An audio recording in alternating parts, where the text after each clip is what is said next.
Siempre es un privilegio y una responsabilidad ponerse a compartir la palabra, ¿no? Y yo en el día de hoy quiero empezar a hablaros, quiero empezar a contaros una historia, primero. Os voy a hablar de alguien en concreto, de una persona ya fallecida. Fue una persona importante, quizás no llegó su influencia o su legado, o lo que él hizo, no llegó tanto a nuestro país, pero sí en Estados Unidos, por ejemplo, tuvo una influencia y un legado enorme. Fue un músico, su nombre fue Johnny Cash. No sé si alguien ha escuchado hablar alguna vez de Johnny Cash. Sí, un músico nacido alrededor de los años 30 en Estados Unidos, en una época difícil, complicada, justo después de la Gran Depresión americana, donde la economía se hundió, y él nació en una zona rural del sur de los Estados Unidos. Tuvo una infancia difícil, Johnny, muy difícil. Sus padres lograron hacerse con un terreno de tierra en el que plantaron algodón. Eso fue parte de una política económica que se desarrolló en los Estados Unidos en esa época que se llamaba el New Deal, que fue para impulsar económicamente un poquito el país para arriba después de la Gran Depresión. El gobierno decidió darle a agricultores trozos de tierra en propiedad para que lo cultivaran y lo trabajaran con sus propias manos. Johnny Cash tenía las manos reventadas de cosechar algodón. Y algo sucedió en su vida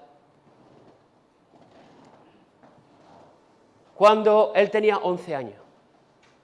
Y es que tristemente su hermano, que tenía 13, falleció. Su hermano falleció en un accidente en la granja, se cortó con una sierra y el chaval perdió la vida. Aquello marcó la vida de Johnny profundamente. Él fue criado en la iglesia, sus padres lo llevaban a la iglesia. Sus padres lo llevaban desde muy pequeño a la iglesia, pero a la misma vez su padre vertía sobre él palabras dolorosas y palabras punzantes. Y su padre llegó a decir: Dios se ha llevado al hijo equivocado. Fijaros qué duro fue eso para este hombre. Este hombre, cuando llegó a la adolescencia, se centró en el don que tenía para la música y para la composición. Y lo desarrolló de una manera brutal. Fue contemporáneo de Elvis Presley y de Jerry Lee Lewis. Incluso hay por ahí una demo que grabaron en los estudios Sun en Estados Unidos, unos estudios míticos donde Elvis Presley hizo sus primeras grabaciones. Y hay una grabación en la que aparecen Johnny Cash, Jerry Lee Lewis y Elvis Presley, los tres. Y compartieron un momento épico. Para los historiadores de la música, esto fue un momentazo irrepetible. Es como si os voy a hablar en términos flamencos, como si Camarón, Bernarda y Fernanda y yo qué sé, se me escapa, ¿quién más? Ana. Y Paco de Lucía se juntaran en Pañoleta Records e hicieran un disco épico, ¿no? O sea, sí, por eso lo he dicho, no era intencional, habéis cogido. Muy bien.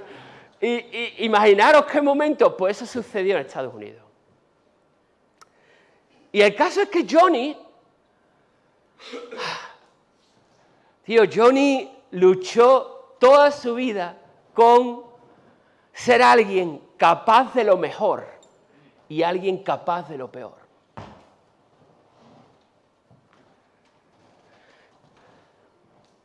Johnny, como nadie más en aquella época, ¿sabes lo que hizo Johnny Cash? Logró captar la voz de los deprimidos. Él le proporcionó una voz a los pobres, a los presos, a los deprimidos, porque en sus canciones trataba de ello. Incluso grabó un disco épico. Si estuviera aquí mi Chema, el Chema es el que estas cosas que las compartimos él y yo, porque él es tan fanático de la música. El Chema tiene este disco en vinilo, el que voy a decir ahora. Johnny Cash se fue a la prisión de Folsom, en Estados Unidos, y grabó un disco en directo con los internos allí.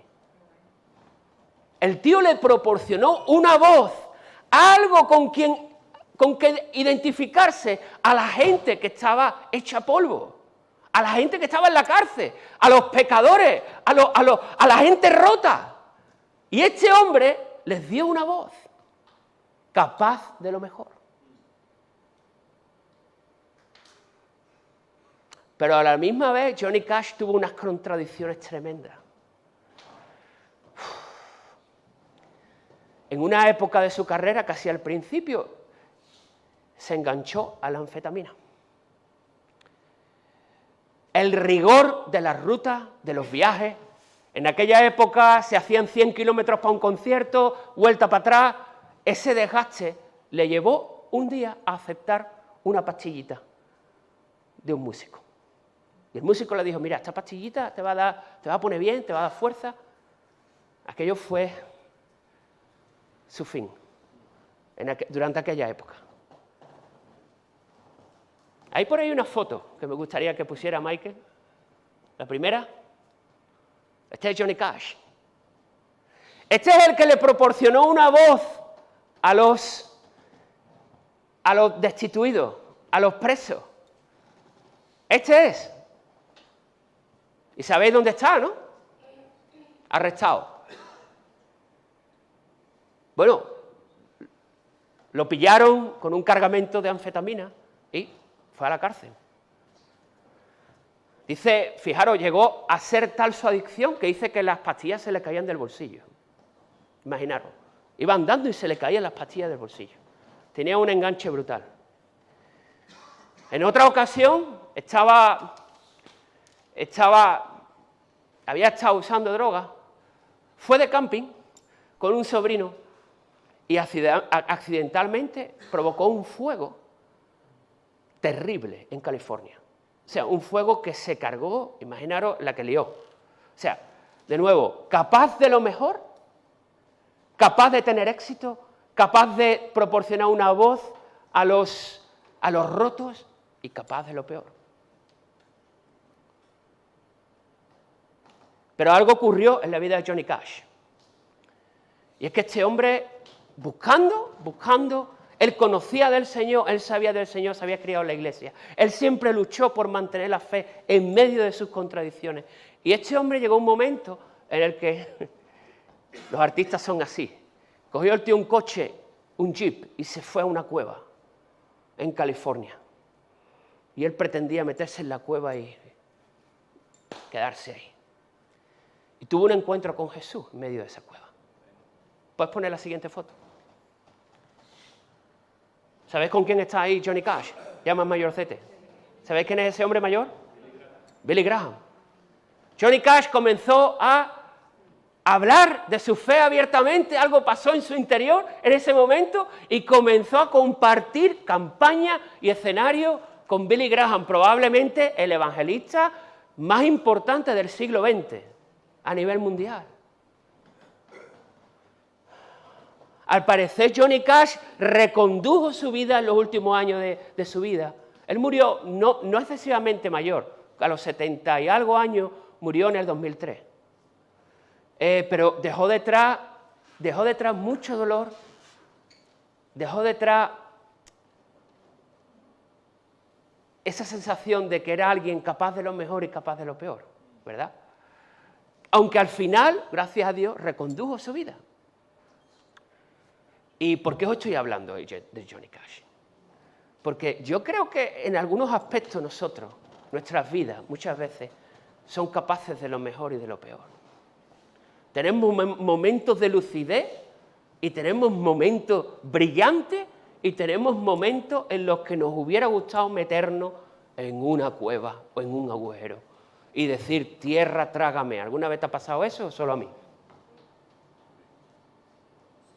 Yo quiero hablaros en esta mañana de un amigo, colega, aparte de Johnny Cash, alguien a quien los cristianos les solemos tener mucho cariño y hay veces que le metemos mucha caña, y es nuestro querido apóstol Pedro. Capaz de lo mejor y capaz de lo peor. capaz de tener momentos brillantísimos y capaz de meter la gamba hasta el cuello. Si nos vamos a la Biblia, vamos a leer Mateo 16. Todos conocemos estos versículos, voy a intentar ser ágil, ¿vale? Mateo 16, del 13 al 17. Aquí hay un momento álgido, momento brutal, momento en la cumbre, momentazo.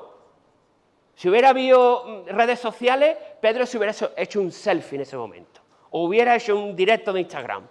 Cualquier cosa de hecha. Dice la Biblia que viniendo Jesús a la región de Cesarea de Filipo, preguntó a sus discípulos diciendo, ¿quién dicen los hombres que es el Hijo del Hombre? En otras palabras, ¿quién dice la gente que soy yo? Una pregunta, yo déjame decirte, no voy a decir con trampa, pero una pregunta que, no veas, ¿no? Un poco incómoda. Tú imagínate estar con Jesús, ya lleva un tiempo caminando con él, y él pregunta, bueno, ¿qué se dice por ahí de mí? Me imagino que habría todo tipo de opiniones. Y claro, ellos contestaron. Unos dicen que eres Juan el Bautista, otros Elías y otros Jeremías, o alguno de los profetas. Y ahora viene la pregunta ya más comprometida de todas, porque Jesús le dijo directamente a ellos, a sus discípulos, bueno, ¿y ustedes qué decís? La gente tiene multitud de opiniones, pero ¿ustedes qué? ¿Quién soy yo para vosotros? Y dice la Biblia que respondiendo nuestro amigo Simón Pedro, alzó la voz y dijo, tú eres el Cristo, el Hijo del Dios viviente. Estas palabras que a lo mejor leemos de pasada, leemos así rápida, en nuestro contexto del siglo XXI, no te creas que eran fáciles de decir para un judío del siglo I, ¿eh? Cuidado, ¿eh?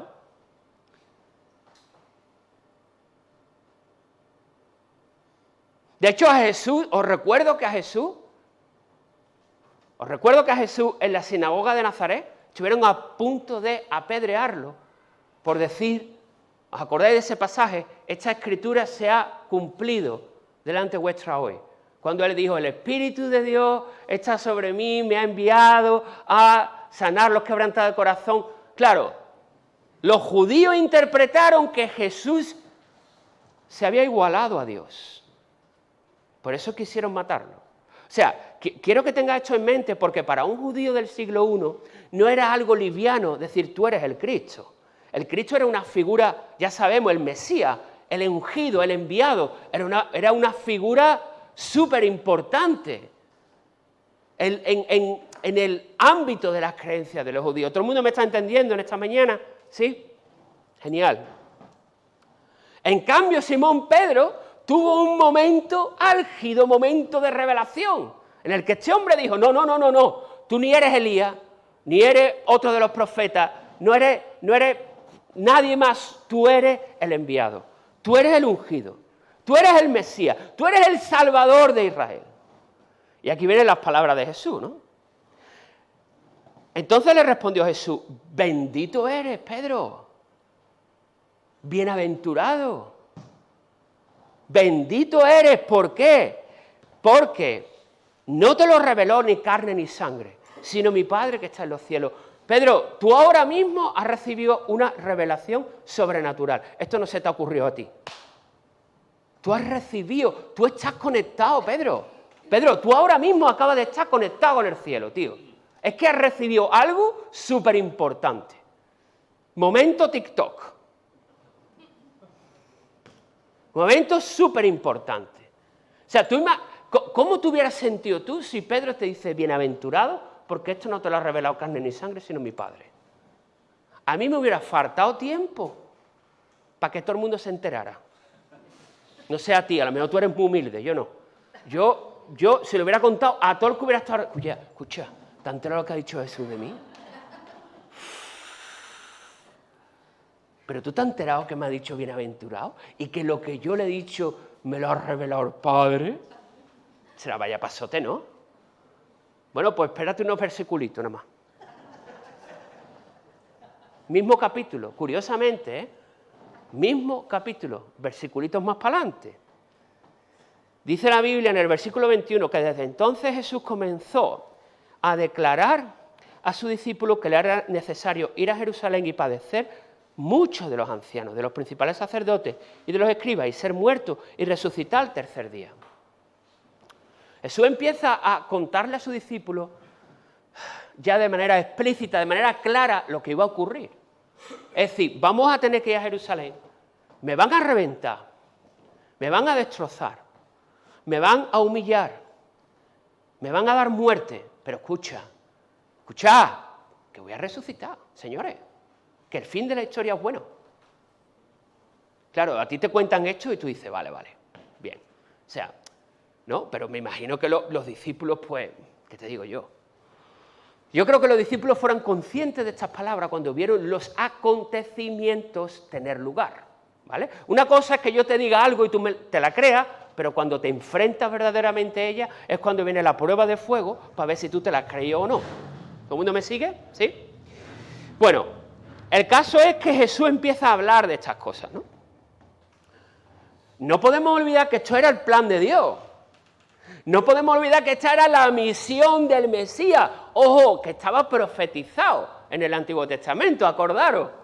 Que el judío que había estudiado la ley sabía que el Mesías tenía que ser llevado como oveja al matadero, ¿verdad? Sí, todos conocemos esos versículos, ¿verdad? Pero aparece en escena nuestro querido colega Pedro de nuevo.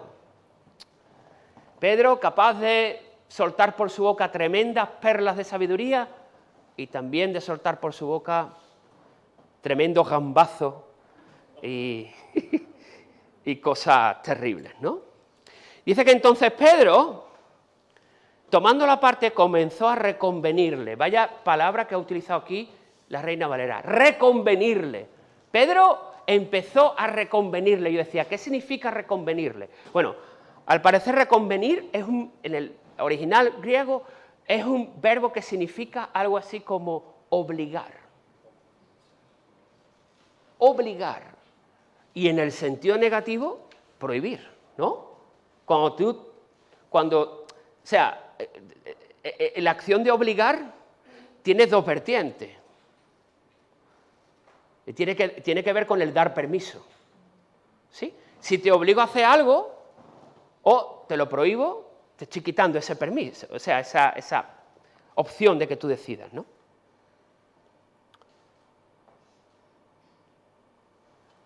Y dice que Pedro le dijo, Señor, ten compasión de ti, en ninguna manera esto te acontece. Señor, piensa en ti, piensa en nosotros que nos vas a dejar huérfanos. Que estamos aquí, que lo hemos dejado todo para irnos contigo, Dios mío. Es decir, ¿cómo va a pasar esto? ¿Qué va a pasar con nosotros, no? Yo me imagino que Pedro iría en esa línea, ¿no? Pero Jesús, volviéndose, le dijo a Pedro, quítate de delante de mí, Satanás. Me eres tropiezo porque no pones la mira en las cosas de Dios, sino en las de los hombres. Quítate de delante de mí, Satanás. O sea, ¿cómo puede alguien pasar de bienaventurado eres a quítate de delante de mí, Satanás? En tan pocos versiculitos.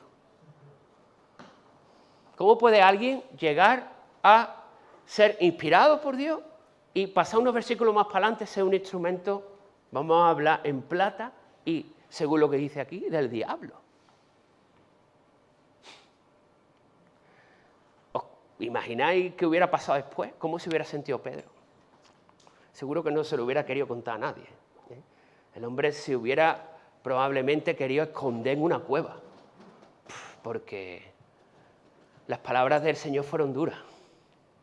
Entonces, a mí todo esto me llevaba a pensar, Señor, ¿cómo alguien, no como alguien, como yo, puedo a veces ser inspirado y a veces puedo meter la pata tanto? Y todo esto me hizo pensar en un pasaje que también es muy, muy famoso, que vamos a ir ahora rápidamente, que está en el libro de Santiago, ¿vale? Venid conmigo.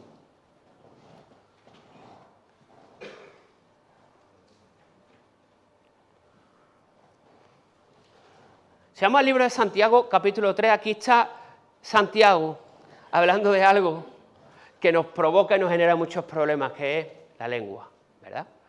Y curiosamente, fíjate, me voy a ir directamente al versículo 8, dice, pero ningún hombre puede domar la lengua, que es un mal que no puede ser refrenado, llena de veneno mortal.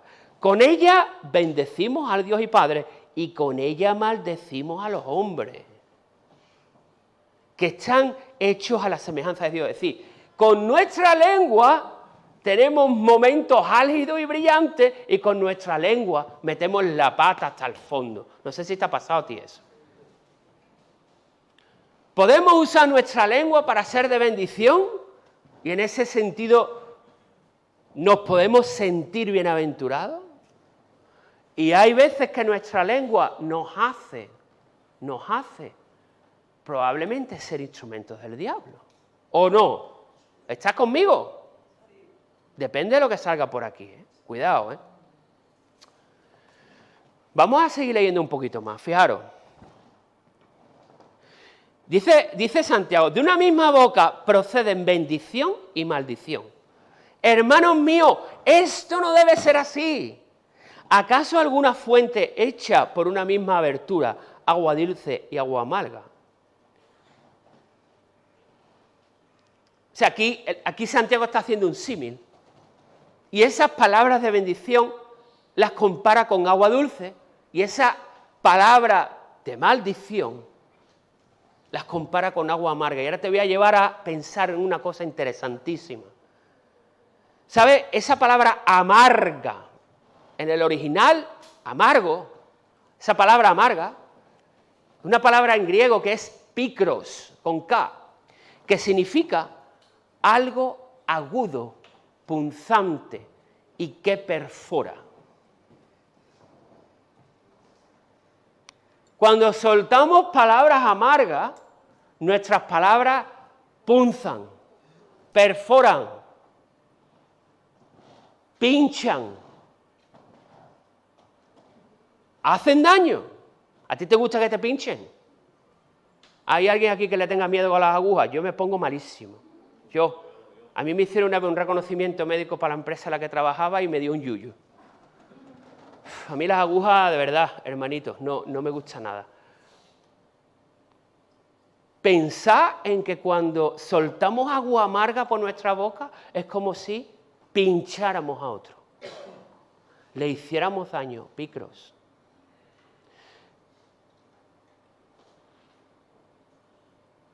¿Cómo podemos soltar agua dulce y agua amarga por nuestra boca? ¡Qué contradicción!, ¿no? Vamos a mantener esa idea ahí. ¿Seguimos con Pedro? Un par de minutos más. ¿Está bien si seguimos un poquito más? Nos vamos a otra escena, ¿vale? Y esta es la escena, una de las escenas cruciales en la vida de Pedro, Mateo 26. Ya más o menos creo que podéis identificar por dónde vamos ahora, ¿no? Vamos a ponernos en situación. Última cena. De nuevo Jesús empieza a hablar con sus discípulos y empieza a hablar de lo que viene. De que iba a ser entregado, iba a ser muerto, iba a ser maltratado. ¿Sí? ¿Y ahora qué ocurre ahí? Nuestro amigo Pedro, que es el que se viene arriba. Otra problemilla que tenía Pedro es que el tío se venía arriba continuamente, ¿no? Y Pedro incluso dice, o sea, Jesús dice, perdón, hay uno de vosotros que me va a entregar, ¿no? Todos conocemos esa historia. Y dice que Pedro salta, ¿no? Y dice, Señor, que toda esta gente te abandone y te deje, yo no te voy a abandonar. Si es necesario, yo muero por ti. Si es necesario, yo doy mi vida por ti. Aunque toda esta gente te falle, yo... Como diciendo, yo no voy a meter la gamba esta vez, Señor. Se vino arriba. Vosotros pensáis, creéis, ¿cómo se hubieran sentido el resto? Yo probablemente, yo si hubiera sido Juan o Andrés, bueno, Andrés era el hermano, Andrés a lo mejor era más guay con él, pero yo qué sé, Santiago o Juan hubiera dicho, ya está aquí. No vayas nota. Ya se ha venido arriba. El Pedri se ha venido arriba, el Pedri. ¿No? Pues todo ese contexto, ¿no? ¿Qué ocurre? Porque llega el momento en el que efectivamente vienen con palos a llevarse a Jesús preso, ¿no? Y Pedro de lejos dice que le sigue. Le metemos mucha caña a Pedro, pero ¿dónde estaban los otros? Por lo menos Pedro de lejos, pero es que los otros no sabemos ni dónde estaban. Pedro de lejos empieza a mirar, taekwondo, y ahora dice, nos cuenta la Biblia en el relato de Mateo, de que algo interesante, ¿no? Voy a leerlo. En Mateo 26, 69, ¿no? Dice, Pedro estaba sentado fuera en el patio y se le acercó una criada diciendo, tú también estabas con Jesús el Galileo. Mas él negó delante de todos, diciendo, no sé lo que hice. Ya esto nos puede parecer fuerte, ¿no? Como diciendo, y yo, tío, si te ha llevado 3 años con él, ¿cómo se te ocurre a ti decirle que no lo conoce, ¿no? Vamos a seguir leyendo. Saliendo él a la puerta, le vio otra y dijo a los que estaban allí, también ese estaba con Jesús el Nazareno, pero él negó otra vez con juramento. Él no fue increyendo, Pedro. Increyendo. O sea, primero negó, después negó con juramento. Es decir, juró y perjuró que él no conocía, no tenía ni idea de quién era ese Jesús que habían arrestado. ¿Vale? Un poco después, acercándose a los que por allí estaban, dijeron a Pedro, verdaderamente también tú eres de ellos, porque aún tu acento, tu manera de hablar te descubre. Entonces él comenzó a maldecir y a jurar, no conozco al hombre. O sea, pasamos de negar a negar con juramento a maldecir. ¿Cómo ha ido las cosas cambiando? ¿Sabéis qué es maldecir? Es como si... Yo lo asemejo probablemente hubiera sido algún tipo de esta expresión. Que me parta un rayo si lo que yo estoy diciendo es mentira. Yo a este hombre no lo conozco. ¿A ti te parece eso fuerte? ¿Sí o no? Que alguien reaccionara así después de haber estado 3 años con Jesús. Yo no sé lo que hubiera hecho, ¿eh? Ya os digo, le metemos mucha caña a Pedro, pero cuando uno se ve en una situación así... El error de Pedro fue que confió en sí mismo, que no aceptó su parte de debilidad, ¿no? Entonces, hemos visto momento álgido de Pedro, bienaventurado eres, momento terrible, el de apártate de mí, Satanás, momento terrible de meter la gamba. Dice que Pedro lloró amargamente. Hubo un cruce de mirada entre Jesús y él acabó llorando amargamente, destrozadito. ¿Verdad? Pero ¿qué ocurre? Que algo pasa. Al igual que Johnny Cash en la cueva, Pedro tiene su momento, no cueva, sino aposento alto. Es que hay algo que cambia las cosas. Es que hay algo que 53 días después de esta escena, 53 días después de esta escena, ojo, que no te estoy hablando de 3 años, sino 53 días después de esta escena, algo ocurre en la vida de este hombre. Algo ocurre en la vida de este hombre. Nos cuenta la Escritura, ¿no?, que Jesús muere, es enterrado, al 3er día resucita, y él le dice a sus discípulos, ojo, cuidado, no os vayáis de Jerusalén, quedaos aquí. Y esperad, porque yo voy a enviar al Espíritu Santo, vendrá sobre vosotros y me seréis testigos. Recibiréis poder. En parte, recibiréis poder para no, ojo, cuidado con lo que voy a decir, no para nunca más meter la gamba, sino quizá para no meter tanto la gamba. ¿Sí? Hay una diferencia, ¿eh? No quiere decir que cuando uno experimenta un Pentecostés, ya tú pasas a un estado... perenne de santidad y ahí no se te puede tocar, no. Vas a equivocarte, pero hay un poder. Todos sabéis en griego esa palabra poder cuál es, ¿no? Es dunamis, es dinamita. Pedro experimentó dinamita.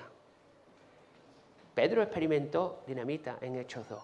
Dice la Biblia que estaban todos reunidos en el aposento alto y de pronto vino un pedazo de viento que lo llenó a todos y se le aparecieron las lenguas de fuego, empezaron a hablar otras lenguas y Pedro se pone un pie, da un paso para adelante y suelta un discurso.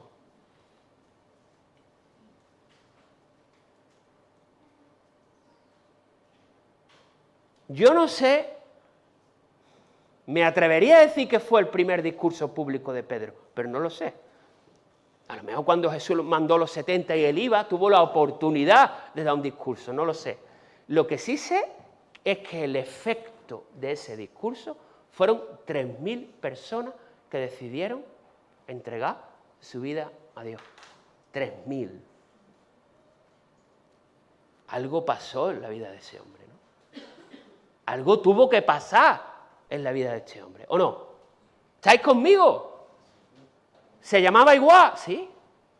¿Era el mismo? No.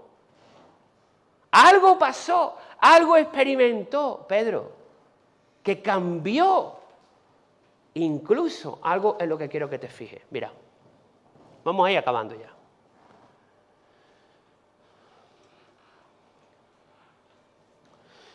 Vamos al versículo 37, de Hechos 2, Hechos 2, 37. Dice la Biblia que la gente que estaba allí y que escuchó el sermón, el mensaje, el discurso de Pedro, esto es lo que experimentaron esta gente. Dice la Biblia que al oír esto, se compungieron de corazón.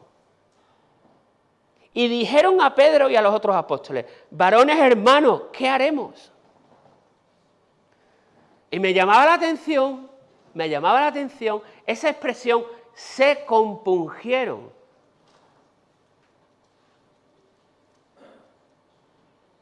Hay muchos que os gusta la versión Reina Valera, ¿no? Hay quien dice que la Reina Valera es la única verdadera. ¿Lo habéis escuchado alguna vez? El yo no es mucho de Reina Valera.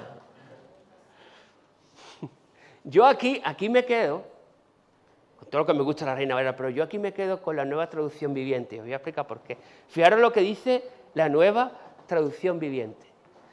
Las palabras de Pedro traspasaron el corazón de ellos. Es que si tú te das cuenta, el verbo en griego original es katanuso. ¿Y sabes qué significa ese verbo? Perforar hasta atravesar. Perforar hasta atravesar. Las palabras de Pedro atravesaron como una espada el corazón de aquella gente que había allí. Ahora, ¿por qué te estoy contando esto? Bueno, déjame decirte también, ¿sabes dónde aparece ese verbo en el Nuevo Testamento? Es muy interesante esto. Todos tenemos la escena de la crucifixión delante nuestra. Jesús está crucificado, ¿no? Ya está en sus últimas horas. Y ahora viene un soldado y ¿qué hace? Dice que le atraviesa el costado con una lanza. ¿Sabes qué palabra en griego aparece ahí? Katanuso. Pues ahora, llévate esa escena a la escena de Hechos 2. Las palabras de Pedro fue como si la gente que lo escuchó hubiese recibido un lanzazo en el corazón. Es tremendo, ¿eh? Ahora, ¿tú te acuerdas qué palabra hemos traducido antes como amarga del griego? Picros. ¿Y qué significa picros? Perforar o punzar. ¿Qué te quiero decir con esto? Que tus palabras afectan. O puede salir de tu boca picros o puede salir katanuso. En el caso de Pedro, ¿cuál fue la diferencia? O gran parte de la diferencia. Pentecostés. Pentecostés. La llenura, el bautismo con el Espíritu Santo.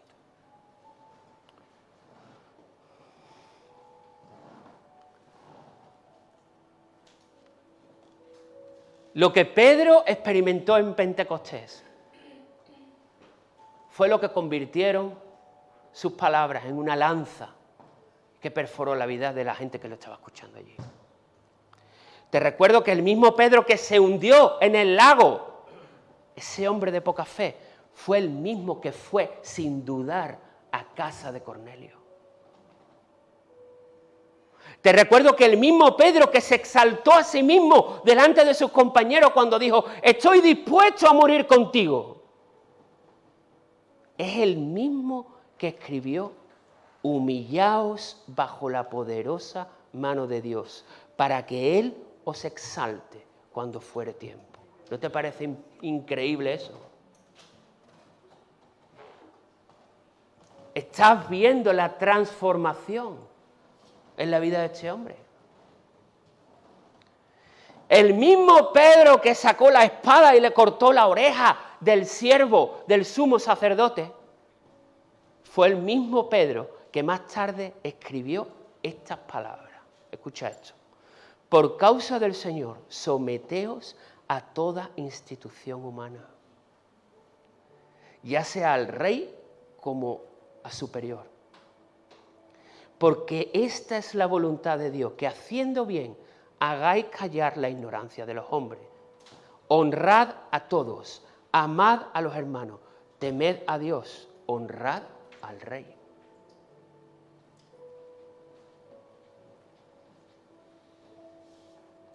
La clave y la diferencia la marca el Espíritu Santo. La clave y la diferencia la marca la llenura del Espíritu Santo en uno. El recibir ese dunamis, el recibir esa dinamita. Y yo no sé tú, hermanito, hermanita, en esta mañana, pero yo necesito dinamita. Porque me doy cuenta de que muchas veces sale más agua amarga que agua dulce de mi boca. Me doy cuenta de que con mis palabras perforo y hago daño. Me doy cuenta de que mis palabras no contienen ese catanuso que atraviesa el corazón de las personas y hace que caigan rendidas bajo la autoridad de Dios.